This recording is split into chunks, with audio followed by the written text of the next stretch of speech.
এখন আমি ইন্টারগেটিভ সেন্টেন্সের নিয়েই বলবো।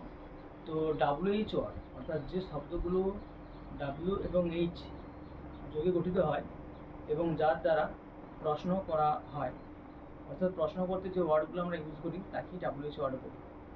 তো সেই WH ওয়ার্ড যোগে কীভাবে কোনো অ্যাসার্টিভ সেন্টেন্সকে ইন্টারগেটিভে নিয়ে আসবো তার আর এক্সাম্পল সহ কয়েকটা ফর্মুলা দেখাবো।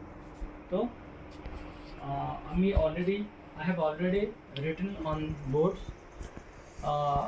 The baby was crying for food. শিশুটি কাঁদছিল খাবারের জন্য। এই বাক্যটাকে হোয়াই WH ওয়ার্ড হোয়াই দিয়ে ইন্টারগেটিভ করব। তো প্রথম নিয়ম কি, আমার WH ওয়ার্ডটাকে প্রথম লিখে দেবো হোয়াই। বুঝতে হবে the baby was crying for food, শিশুটি খাবারের জন্য কাঁদছিল। তো আমি হয় মানে কেন দিয়ে করবো WH ওয়ার্ড কেন দিয়ে বাক্যটাকে ইন্টারগেটিভ করবো। তাহলে প্রশ্ন করবো শিশুটি কেন কাঁদছিল বা কী জন্য কাঁদছিল, শিশুটি কেন কাঁদছিল, তার প্রশ্ন আসছে ফর ফুড, খাবারের জন্য। তাহলে প্রথমে করবো হোয়াই, তারপরে বিভাগ why was the baby,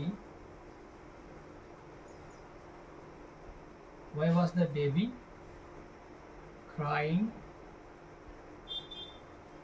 why was the baby crying, এটা সঠিক উত্তর।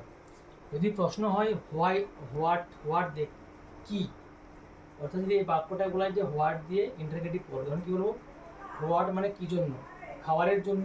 তাহলে প্রশ্নটার উত্তর হবে what for the baby was crying.